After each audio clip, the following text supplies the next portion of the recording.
자, 우리 다 같이 사도신경으로 신앙 고백하겠습니다. 전능하사 천지를 만드신 하나님 아버지를 내가 믿사오며 그 외아들 우리 주 예수 그리스도를 믿사오니 이는 성령으로 잉태하사 동정녀 마리아에게 나시고 본디오 빌라도에게 고난을 받으사 십자가에 못 박혀 죽으시고 장사한 지 사흘 만에 죽은 자 가운데서 다시 살아나시며 하늘에 오르사 전능하신 하나님 우편에 앉아 계시다가 저리로서 산 자와 죽은 자를 심판하러 오시리라. 성령을 믿사오며 거룩한 공회와 성도가 서로 교통하는 것과 죄를 사하여 주시는 것과 몸이 다시 사는 것과 영원히 사는 것을 믿사옵나이다. 아멘.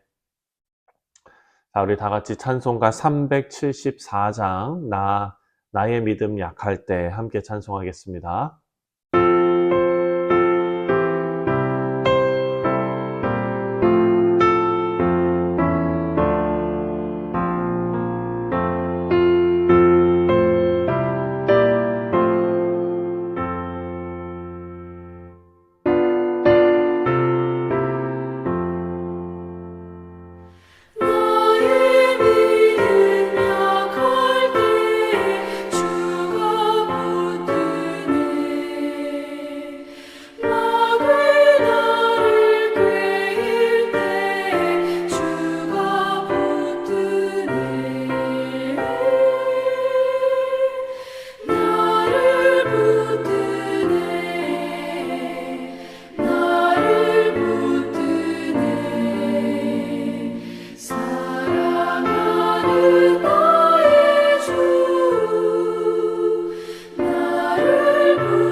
오늘 우리가 묵상할 하나님의 말씀은 예레미야 50장 11절부터 20절까지 말씀입니다. 나의 소유를 노력하는 자여, 너희가 즐거워하며 기뻐하고 타작하는 송아지같이 발꿈을 구르며 군마같이 우는도다. 그러므로 너희의 어머니가 큰 수치를 당하리라. 너희를 낳은 자가 치욕을 당하리라. 보라, 그가 나라들 가운데의 마지막과 광야와 마른 땅과 거친 계곡이 될 것이며 여호와의 진노로 말미암아 주민이 없어 완전히 황무지가 될 것이라. 바벨론을 지나가는 자마다 그 모든 재난에 놀라며 탄식하리로다. 바벨론을 둘러 대열을 벌이고 활을 당기는 모든 자여, 화살을 아끼지 말고 쏘라. 그가 여호와께 범죄하였습니다. 그 주위에서 고함을 지르리로다. 그가 항복하였고 그 요새는 무너졌고 그 성벽은 허물어졌으니 이는 여호와께서 그가 행한 대로 그에게 내리시는 보복이라. 그가 행한 대로 그에게 갚으시는 도다. 파종하는 자와 추수띠에 낫을 잡은 자를 바벨론에서 끊어버리라. 사람들이 그 압박하는 칼을 두려워하여 각기 동족에게로 돌아가며 고향으로 도망하리라. 이스라엘은 흩어진 양이라 사자들이 그를 따르도다. 처음에는 아수르 왕이 먹었고 다음에는 바벨론의 느부갓네살 왕이 그의 뼈를 꺾도다. 그러므로 만군의 여호와 이스라엘의 하나님이 이와 같이 말하노라. 보라, 내가 아수르의 왕을 벌한 것 같이 바빌론의 왕과 그 땅을 벌하고 이스라엘을 다시 그의 목장으로 돌아가게 하리니 그가 갈멜과 바산에서 양을 기를 것이며 그의 마음이 에브라임과 길라산에서 만족하리라. 그날 그때에는 이스라엘의 죄악을 찾을지라도 없겠고 유다의 죄를 찾을지라도 찾아내지 못하리니 이는 내가 남긴 자를 용서할 것입니다. 네, 사랑하는 성도님들, 오늘 말씀은 바벨론의 멸망이 하나님께서 행하시는 보복이라는 것을 말하고 있습니다. 하나님께서 포악한 바벨론이 심판을 받아서 수치를 당하게 될 것을 말씀하시면서 그 이유를 바벨론이 하나님의 소유를 노략했기 때문이다 라고 말씀합니다. 11절입니다. 11절에 나의 소유를 노략하는 자여, 너희가 즐거워하며 기뻐하고 타작하는 송아지같이 발굽을 구르며 군마같이 우는도다. 자, 바벨론이 강성해져서 주변 나라들을 다 공격하여 제국을 이루었습니다. 이 모든 일이 사실 하나님께서 작정하신 계획 안에서 이루어진 일이라는 것을 성경이 우리에게 증거합니다. 그렇다면 오늘 말씀에 나오는 바벨론은 억울할 수도 있겠습니다. 유다를 침공하고 포로 삼은 일은 어찌 보면 하나님께서 허락하신 일이기 때문입니다. 그런데 하나님께서 허락하신 일을 했기 때문에 이제는 도리어 심판을 받게 되었다라는 것입니다. 바벨론은 하나님 앞에 억울하다 하소연할 수도 있을 것 같습니다. 하지만 여기에는 큰 오해가 있습니다. 하나님께서 바벨론을 하나님의 심판의 도구로 삼았다고 해서 바벨론이 하는 모든 일을 하나님께서 인정하시고 정당하게 여기셨다고 생각하면 큰 오산입니다. 만약 바벨론이 정말 이 모든 일이 하나님의 섭리라고 생각했다면 하나님의 소유인 이스라엘을 두렵고 떨리는 마음으로 대했을 것입니다. 하지만 바벨론은 당시에 잔인하기로 소문난 제국이었습니다. 하나님을 두려워하지도 않았고 하나님께서는 하나님의 계획을 위해 바벨론을 그냥 심판의 도구로 사용하셨을 뿐 그 이상도 그 이하도 아니었습니다. 따라서 오늘 말씀이 우리에게 주는 영적인 교훈은 하나님께서는 하나님의 소유를 귀하게 여기시고 하나님의 소유를 해하는 것은 하나님을 대적하는 일이라는 것을 알려줍니다. 이스라엘은 하나님께서 택하신 백성들이었습니다. 이것은 이스라엘 스스로의 능력 때문이 아니라 하나님의 은혜의 섭리 가운데 이루어진 일입니다. 그런데 바벨론도 그것을 몰랐고 이스라엘도 자신의 주인이 하나님이심을 절대적으로 믿고 또 절대적으로 하나님의 뜻에 순종했어야 마땅합니다.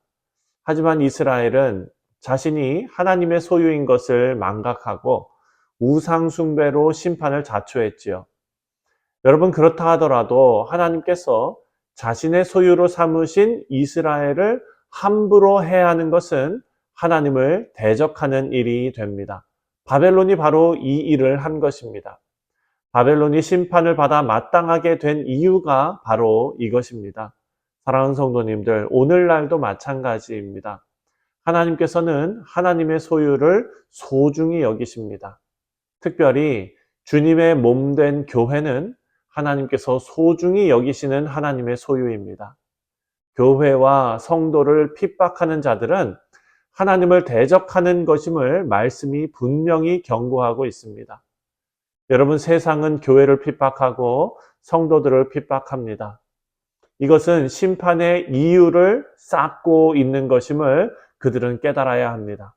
바라고 기도하기는 먼저 우리 교회와 성도들이 하나님께서 우리를 얼마나 소중히 여기시며 아끼시는지를 분명히 깨닫기를 바랍니다. 그리고 어리석은 이스라엘처럼 그들이 하나님 앞에 어떤 존재였는지 망각하고 죄의 길로 들어서는 일이 없도록, 그리고 적극적으로 하나님의 소유답게, 그리고 그리스도의 몸인 교회답게 우리를 거룩하고 의로운 모습으로 가꾸어 나가시기를 주님의 이름으로 축원드립니다. 자, 17절부터 20절까지 말씀을 보면은요, 하나님의 양떼인 이스라엘을 그 목장인 본토로 돌아오게 하실 것을 약속하고 있습니다. 19절입니다. 19절에 이스라엘을 다시 그의 목장으로 돌아가게 하리니 그가 갈멜과 바산에서 산을 기를 것이며 그의 마음이 에브라임과 길르앗 산에서 만족하리라. 아멘. 자, 이스라엘을 하나님의 양떼로 지금 표현하고 있습니다. 그런데 지금 이 양이 아수르에 뜯기고 바벨론에게 공격당해서 살이 뜯기고 뼈가 부서졌다라고 표현합니다. 17절에 이렇게 표현합니다. 이스라엘은 흩어진 양이라 사자들이 그를 따르도다. 처음에는 아수르 왕이 먹었고 다음에는 바벨론의 느부갓네살 왕이 그의 뼈를 꺾도다. 여러분, 이렇게 만신창이가 된 이스라엘을 하나님께서 그냥 버려두시느냐? 그렇지 않다는 것입니다. 19절에 말씀하신 대로 그들을 다시 그의 목장으로 돌아가게 하리라. 이렇게 약속하셨습니다. 사랑하는 성도님들, 우리 모두도 이 세상에서 신앙을 지키며 살다 보면 세상에 의해서 뜯기고 뼈가 부서지는 일을 당할 때가 있지요. 그리고 우리 스스로가 범죄하여 고통을 자초하는 경우도 있습니다. 하지만 중요한 것은 하나님께서 우리의 목자가 되어주셔서 우리를 하나님의 목장으로 돌아가게 하신다라는 것입니다. 그것은 양은 스스로 목장을 찾아서 돌아갈 수 있는 능력이 없다는 것을 우리는 압니다. 원래 양은요, 시력이 약하고 또 각기 행하여 흩어지는 것이 본성입니다. 하지만 양떼가 목자의 음성에 귀를 기울이면 목장으로 돌아갈 수 있습니다. 사탄은 우는 사자와 같이 우리를 삼키려 하지만 우리에게는 목자 되신 예수 그리스도께서 계십니다. 흩어진 양떼를 사탄의 압제에서 해방시키시고 목자의 음성을 듣고 반응하는 모든 양떼를 불러 모아서 푸른 초장과 쉴 만한 물가로 인도해 주심을 믿습니다. 그렇게 우리를 불러 모으시기 위해 목숨도 아끼지 않으신 분이 바로 예수님이십니다.